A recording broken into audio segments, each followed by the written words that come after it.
ہم ان دونوں حضرات کا اور تمام مہمانان اکرام کا پرتپاک استقبال کرتے ہیں۔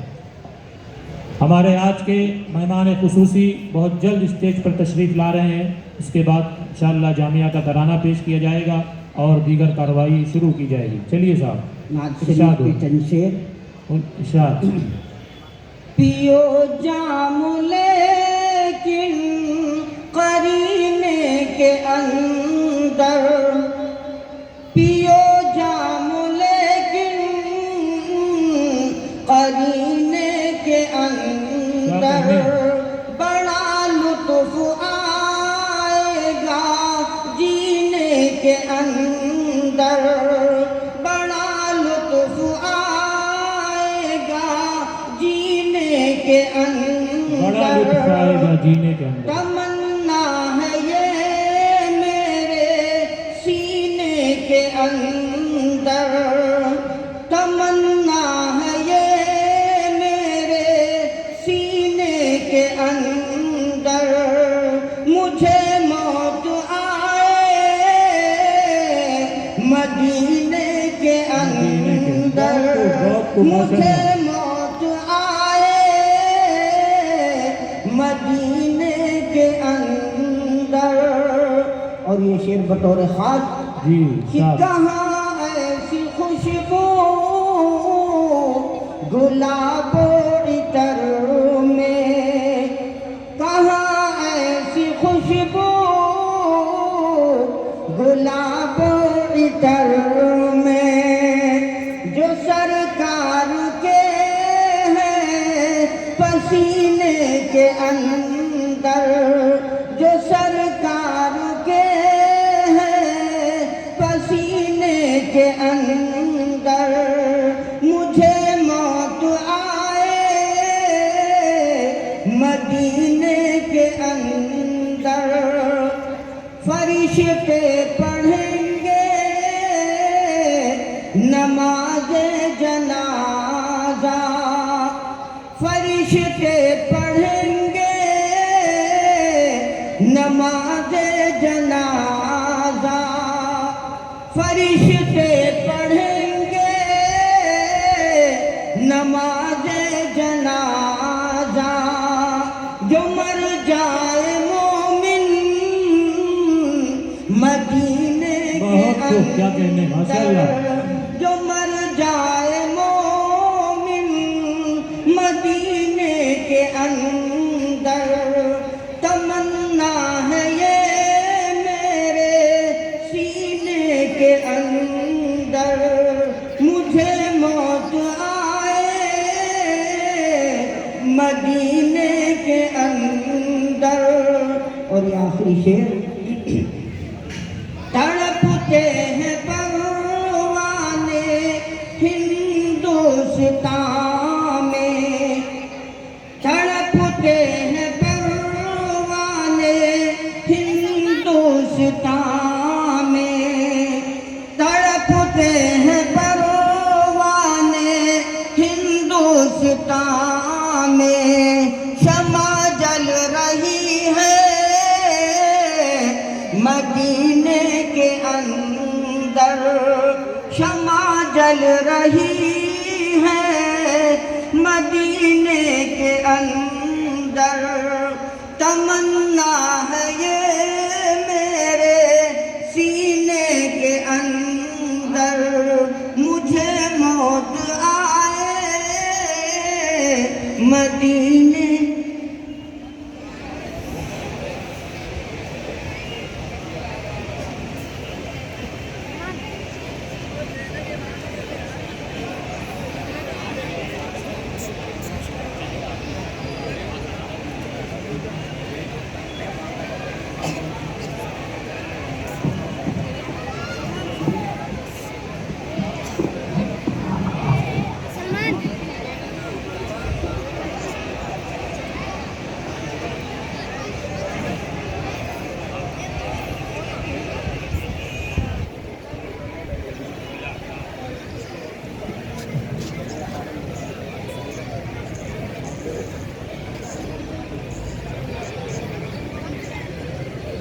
تمام حضرات سے گزارش ہے کہ خاموشی کا ماحول بنائیں، بچے جو شور کر رہے ہیں خاموش رہیں، اور مائک جو بند ہے یا جو چالو نہیں ہے وہ سب چالو کر دیں۔ سب چالو ہو گیا ہے۔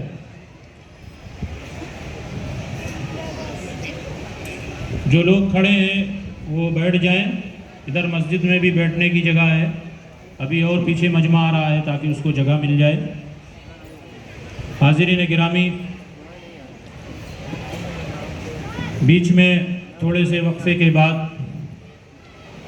پروگرام ماشاءاللہ تیزی کے ساتھ آگے بڑھ رہا ہے۔ ہمارے آج کے مہمان معظم بہت جلد اسٹیج پر تشریف لا رہے ہیں، اور شہر کا اور بیرون شہر کا ایک بہت بڑا مجمع یہاں تشریف لا چکا ہے، جس میں علماء کرام بھی ہیں، ائمہ حضرات بھی ہیں۔ یہ اس ادارے سے محبت کی دلیل ہے کہ صرف شہر کے لوگ ہی نہیں، بیرون شہر کے لوگ بھی اپنی تمام تر مصروفیات کے باوجود ادارے کے اجلاس میں تشریف لاتے ہیں۔ میں ان تمام حضرات کا نام نہیں لے سکتا، بہت سے لوگوں کا تو نام بھی نہیں جانتا، لیکن یقیناً ان کی آمد ہم سب کے لیے باعث مسرت ہے۔ ہم ان سب کا استقبال کرتے ہیں اور ان سب مہمانوں کا شکریہ ادا کرتے ہیں، عوام کا بھی شکریہ ادا کرتے ہیں، اور جتنے لوگ اس اجلاس کے تعاون میں لگے ہوئے ہیں، خاص طور سے ابھی تھوڑے سے دیر میں جو بارش کے موقع پر ان لوگوں نے تعاون پیش کیا، محلے والوں کا اور دیگر اساتذہ اور ٹیچر حضرات کا اور اساتذہ اور طلبہ کا، ان سب کا شکریہ۔ حاضرین گرامی، پروگرام اپنے وقت پر چل رہا ہے۔ اب آپ کو معلوم ہے کہ ترانہ جامعہ جو اس جلسے کی ایک شان ہے اور جلسے کی ایک جان ہے، ادارے کے ناظم تعلیمات حضرت مولانا مفتی حفیظ اللہ صاحب قاسمی دامت برکاتہم، جو ایک قادر الکلام شاعر ہیں، جنہیں شعر گوئی اور نظم کی صورت میں اپنے مافی الضمیر کا اظہار کرنے میں ایک عجیب ملکہ حاصل ہے۔ وہ لمحوں میں، منٹوں میں طویل کلام بنا لیتے ہیں۔ آپ نے دیکھا ہوگا اور سنا ہوگا، مختلف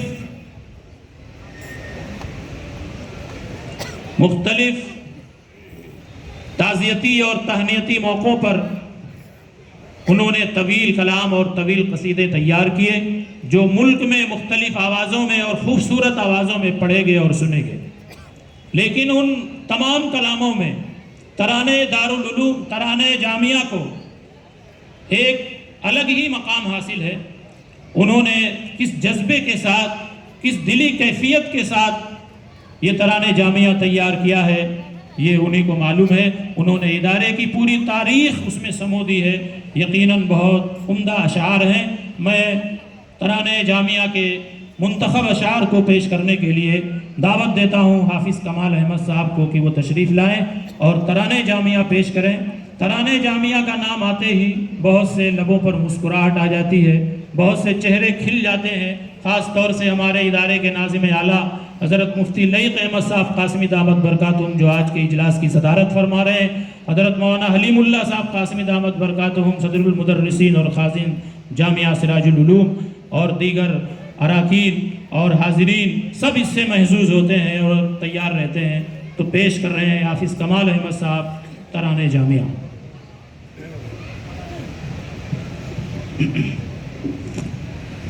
السلام علیکم ورحمۃ اللہ وبرکاتہ۔ ایک جلوے تمام سراج العلوم ہے،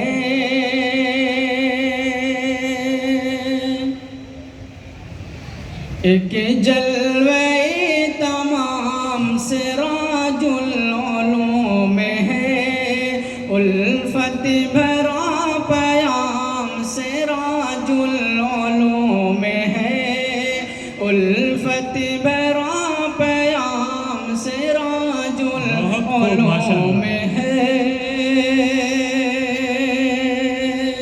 پہلے شعر میں بارش ہو گئی۔ اس میں قدم ملتی ہے میں کش کی ہے مراد، میں کش کے ہر مراد اس میں گدے میں ملتی ہے، میں کش کے ہر مراد، میں کش کے ہر مراد، میں کش کے ہر نیچے رکھ دو علم و ادب کا جام سراج العلوم ہے، علم و ادب کا جام سراج العلوم ہے،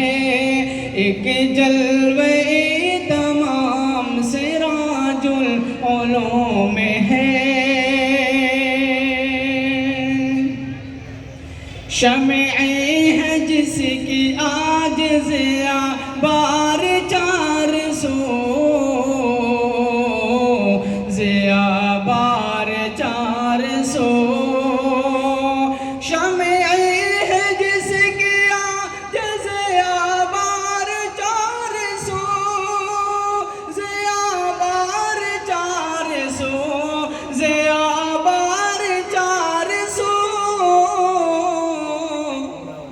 اس روشنی کا نام سراج العلوم ہے، اس روشنی کا نام سراج العلوم ہے، ایک جلوے تمام سراج العلوم ہے، قسمت سے اپنی ہلکسوں ناکس ہے فیض یاب، ناکس ہے فیض یاب، قسمت سے اپنی ہلکسوں ناکس ہے فیض یاب، ناکس ہے فیض یاب، ناکس ہے فیض یاب، تقسیم فیض عام سراج العلوم ہے، تقسیم فیض عام سراج العلوم ہے، بھٹکے ہوں کو راہ دکھانے کے واسطے، دکھانے کے واسطے، بھٹکے ہوں کو راہ دکھانے کے واسطے، دکھانے کے واسطے، دکھانے کے واسطے، خاموش خوش کلام سراج العلوم ہے، خاموش خوش کلام سراج العلوم ہے، ایک جلوے تمام سراج العلوم ہے، ایک عرصہ دراز سے باطل کے روبرو، باطل کے روبرو، ایک عرصہ دراز سے باطل کے روبرو، باطل کے روبرو، باطل کے روبرو، شمشیر بے نیام سراج العلوم ہے، شمشیر بے نیام سراج العلوم ہے، ایک جلوے تمام سراج العلوم ہے، دام فریب چاک ہے الہاد کفر کا، الہاد کفر کا، دام فریب چاک ہے الہاد کفر کا،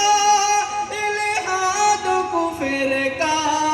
الہاد کفر کا، بدعت پہ ایک لگام سراج العلوم ہے، بدعت پہ ایک لگام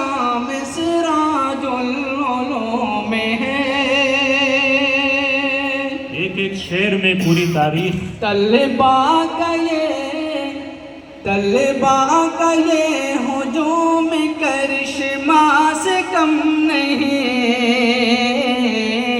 کرشمہ سے کم نہیں، طلبا کا یہ ہجوم کرشمہ سے کم نہیں، کرشمہ سے کم نہیں، کرشمہ سے کم نہیں، حسن ادب کا دام سراج العلوم ہے،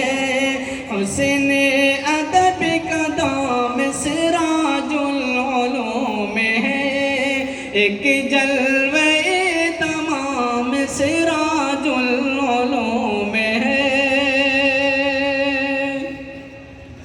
بنجر زمین پہ گلشنوں بلبل کا یہ سما، بلبل کا یہ سما، بنجر زمین پہ گلشنوں بلبل کا یہ سما، بلبل کا یہ سما، بہت خوب، کیا شعر ہے۔ بلبل کا یہ سما، عبرت کا ایک مقام سراج العلوم ہے، ماشاءاللہ، عبرت کا ایک مقام سراج العلوم ہے، ایک جلوہ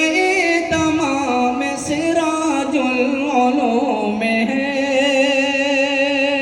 بنجر زمین پر آج یہ رونق آپ دیکھ رہے ہیں۔ سنگ بنا میں اسعد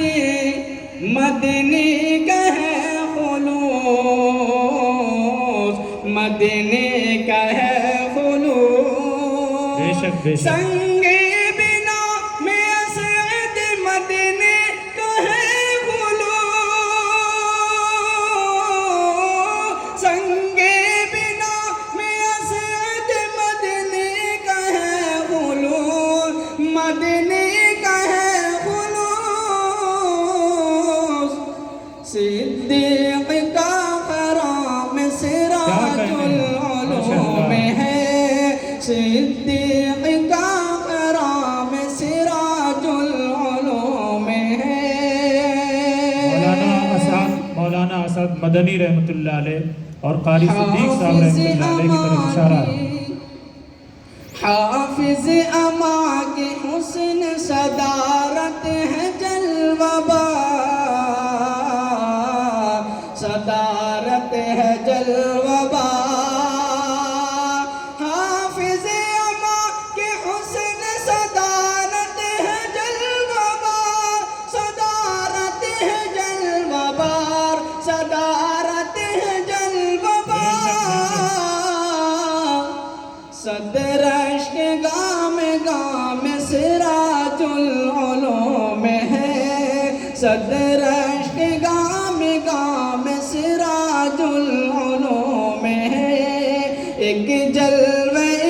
تمام سراج العلوم ہے۔ حافظ امان اللہ صاحب دامت برکاتہم جو ادارے کے صدر ہیں،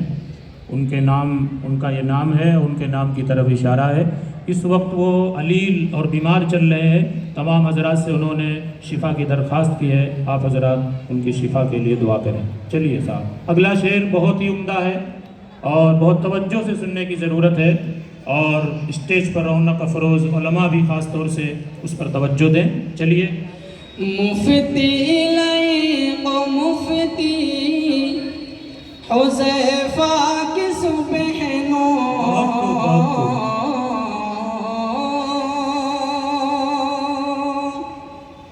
مفتی لائق مفتی حذیفہ کی سبحنوں، حذیفہ کی سبحنوں،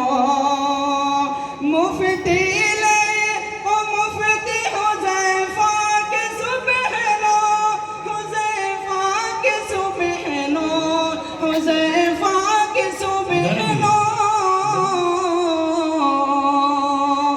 رش کی بہار شام شراج،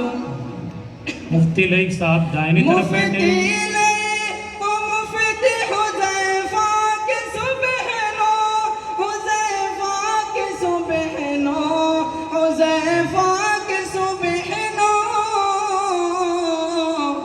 رشک بہار شام سراج العلوم ہے رشک مفتی لائق احمد صاحب دامت برکاتہم ناظم اعلیٰ جامعہ سراج العلوم بڑی خوش نصیبی ہے آج ڈبل پاور انہیں حاصل ہے صدارت بھی کر رہے ہیں ماشاءاللہ جیب میں ہاتھ جا چکا ہے لیکن ابھی اور کچھ کمی ہے مفتی حذیفہ صاحب قاسمی بائیں طرف بیٹھے ہوئے ہیں ان کی طرف جو لوگ بیٹھے ہیں ذرا ان کو ترغیب دلائیں حافظ اصغر مجیدی صاحب بھی ہیں چلیے آگے تدبیر سے حلیم کی امن و امان ہے بہت عمدہ شعر ہے امن و امان ہے تدبیر سے حلیم کی امن و امان ہے امن و امان ہے نام صاف نہیں ہو رہا ہے مولانا حلیم اللہ صاحب قاسمی جو ہمارے بغل میں بیٹھے ہوئے ہیں حضرت کی نام کی طرف اشارہ ہے چلیے تدبیر سے حلیم کی امن و امان بے شک بے ہے شک امن و امان ہے تدبیر سے حلیم کی امن و امان ہے امن و امان ہے امن و امان ہے مقبول خاص و عام سراج العلوم ہے مقبول خاص و عام سراج العلوم ہے یقیناً حضرت کی دور اندیشی ہے جس کی وجہ سے مدرسہ انتہائی امن و امان کے ساتھ چل رہا ہے ہماری بہت بڑی خوش نصیبی ہے کہ آج کے مہمان مقرر خصوصی حضرت مولانا مفتی سید محمد عفان صاحب قاسمی منصور پوری دامت برکاتہم شیخ الحدیث صدر المدرسین جامعہ اسلامیہ عربیہ جامع مسجد امروہہ اسٹیج پر تشریف لا رہے ہیں میں اپنی جانب سے اور انتظامیہ کی جانب سے اور تمام لوگوں کی جانب سے ان کا استقبال کرتا ہوں اور ہمارے لیے باعث مسرت ہے اور خوش نصیبی ہے کہ شہر ہی کے نہیں بلکہ پورے ہندوستان کی ایک عظیم شخصیت حضرت مولانا سید محمد طلحہ صاحب قاسمی دامت برکاتہم جو خلیفہ مجاز پیر ذوالفقار احمد صاحب نقشبندی دامت برکاتہم وہ بھی تشریف لائے ہیں میں ان کا بھی انتظامیہ کی جانب سے اپنی جانب سے تمام لوگوں کی جانب سے استقبال کرتا ہوں چلیے صاحب آپ اپنے اشعار مکمل کیجئے الکان با صفا الکان با صفا کی عنایات کی طفیل الکان با صفا عنایات شورا ایک بڑی تعداد ہے الکان با صفا کی عنایات کے طفیل عنایات کے طفیل عنایات کے طفیل کیا پرکشش نظام سراج العلوم ہے کیا پرکشش نظام سراج العلوم ہے ایک جلوہ تمام سراج العلوم ہے سارے اساتذہ ہیں اساتین علم فن اساتین علم فن سارے اساتذہ ہیں اساتین علم فن اساتین علم فن اساتین علم فن ان سے ہی نیک نام سراج العلوم ہے ان سے ہی نیک نام سراج العلوم ہے ایک جلوہ تمام سراج العلوم ہے یکسر ختم ساگروں سندا کی کشمکش سندا کی کشمکش یکسر ختم ساگر سندا کی کشمکش سندا کی کشمکش سندا سب مقتدی امام سراج العلوم ہے، سب مقتدی امام سراج العلوم ہے، ایک جلوہ تمام سراج العلوم ہے۔ اس جامعہ پہ جان چھڑکتی ہے اہل شہر، چھڑکتے ہیں اہل شہر، اس جامعہ پہ جان چھڑکتے ہیں اہل شہر، اس جامعہ پہ جان چھڑکتے ہیں اہل شہر، چھڑکتے ہیں اہل شہر۔ خوش بام خوش طعام سراج العلوم ہے، خوش بام خوش طعام سراج العلوم ہے، ایک جلوہ تمام سراج العلوم ہے۔ تاباہ تا ابد مجاہد کی یادگار، مجاہد کی یادگار، تاباہ تا ابد مجاہد کی یادگار، مجاہد کی یادگار، مجاہد کی یادگار، بخش خدا دوام سراج العلوم ہے، مجاہد ملت مولانا حفظ الرحمان سوارمی رحمۃ اللہ علیہ کی طرف اشارہ ہے۔ العلوم ہے، ایک جلوہ تمام سراج العلوم ہے۔ کس کس ادا، کس کس ادائے حسن پہ کیا کیا لکھے حفیظ،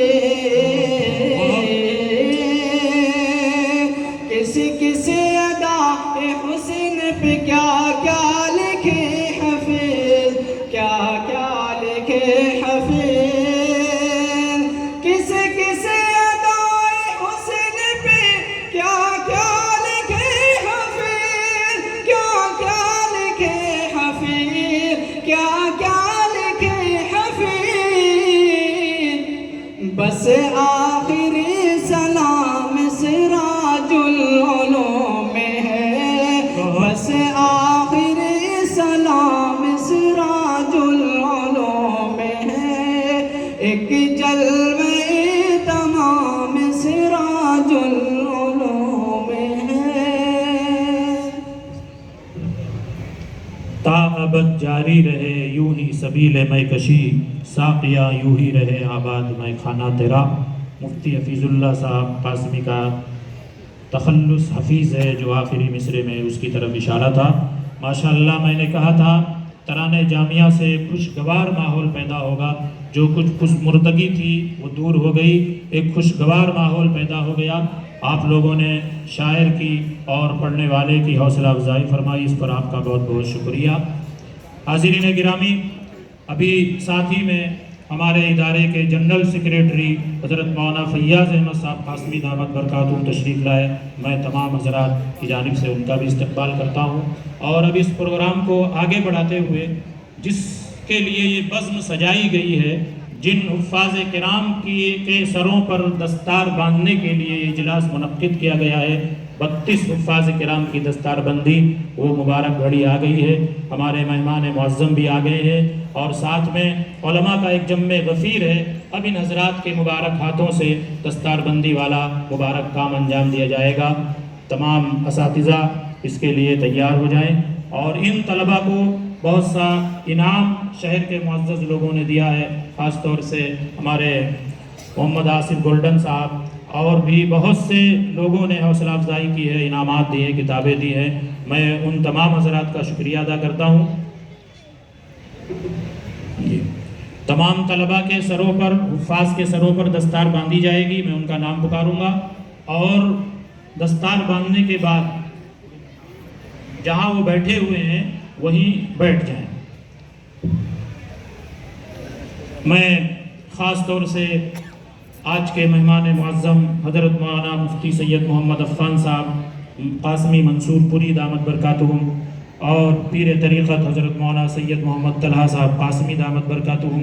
ناظم اعلیٰ مفتی لئیق احمد صاحب قاسمی دامت برکاتہم، سید مفتی محمد حذیفہ صاحب قاسمی دامت برکاتہم، مولانا حلیم اللہ صاحب قاسمی دامت برکاتہم،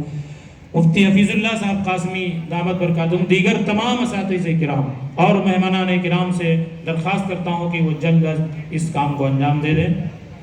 دستار پیش کرتے جائیں اور یہ طلبہ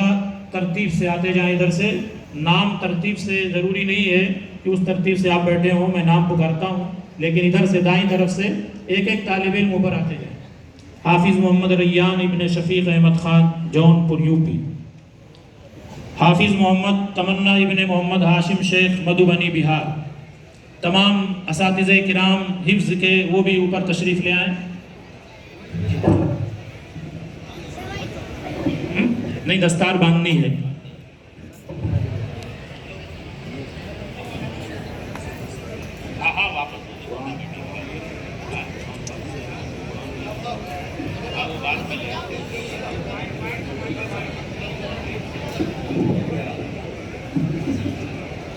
یہ وائر تھوڑا نیچے کر دو۔ حافظ محمد سعد ابن مفتی محمد خالد قاسمی جون پور یو پی، حافظ محمد عمر ابن حافظ محمد حسان انصاری پرتاپ گڑھ یو پی، حافظ محمد عمیر ابن حافظ محمد حسان انصاری پرتاپ گڑھ یو پی۔ بھائی دستار باندھیے، بہت جلدی نہیں کرنے کی ضرورت ہے، ٹائم ہے ابھی، اطمینان سے باندھیے، اچھے سے باندھیے۔ حفظ کے تمام اساتذہ تشریف لے آئیں، اراکین شورا بھی تشریف لے آئیں، شعبہ عربی اور اعدادیہ کے اساتذہ بھی اس مبارک کام میں حصہ بٹائیں۔